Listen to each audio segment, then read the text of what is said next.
এই সহকারে কতবার পাখি নিচ্ছেন? এই আমার 60 বার নেওয়া হইতেছে। পাখির কোয়ালিটি কেমন পড়তেছে? আচ্ছা, আলহামদুলিল্লাহ মোটামুটি ভালোই। তো যেটা বলে দিচ্ছি ওরকম হচ্ছে কিনা? ইনশাল্লাহ হইতেছে। আসসালামু আলাইকুম। আজকে আমাদের হ্যাচারি থেকে কোয়েল পাখি যাচ্ছে চাঁদপুর জেলা শাহরাস্তি থানায়। তো আজকে খামারিকে প্রায় 1200 পিসের মতো মহিলা কোয়েল পাখি দিলাম। তো আমাদের হ্যাচারির যে কার্যক্রম এটি কিন্তু আলহামদুলিল্লাহ চলমান রয়েছে। তো খামারি এই সহকারে চাঁদপুর শাহরাস্তি কোয়েল হ্যাচারি থেকে প্রায় 3 থেকে 4 বারের মতো পাখি সংগ্রহ করেছেন। তো আমরা দেখি খামারির সাথে কিছুক্ষণের মধ্যে কথা বলবো।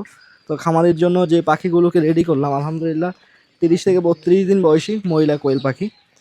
আসসালামু আলাইকুম। ওয়ালাইকুম সালাম। কেমন আছেন ভাই? জি আলহামদুলিল্লাহ ভালো।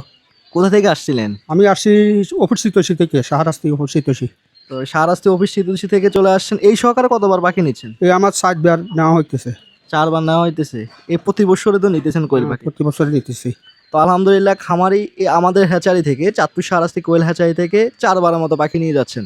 তো পাখির কোয়ালিটি কেমন পড়তেছে? আচ্ছা, আলহামদুলিল্লাহ মোটামুটি ভালোই। তো যেটা বলে দিচ্ছি ওরকম হচ্ছে কিনা? ইনশাল্লাহ হইতেছে। তো আলহামদুলিল্লাহ খামারির মুখেই শুনছেন। আমরা কিন্তু খামারি রিভিউ কিন্তু অনেকগুলো ভিডিও আছে চাঁদপুর শাহরাস্তি কোয়েল হ্যাচারির। আপনারা এগুলো দেখবেন, বুঝবেন। এরপর চাঁদপুর শাহরাস্তি কোয়েল হ্যাচারি থেকে কোয়েল পাখি সংগ্রহ করবেন ইনশাআল্লাহ। আমরা সর্বদা চেষ্টা করে থাকি খামারিদের রিভিউ নিয়ে এবং কি আপনাদের মাঝে এটা ছড়িয়ে দেওয়ার, যাতে করে আপনারাও বুঝতে পারেন আমাদের হ্যাচারি থেকে কেমন কোয়ালিটির পাখি সেল হচ্ছে। তো ইনশাআল্লাহ পাখিগুলো খামারিকে কিছুক্ষণের মধ্যেই কিন্তু গাড়িতে লোড দিয়ে দিব। খামারি তার নিজ গন্তব্যে চলে যাবেন ইনশাআল্লাহ।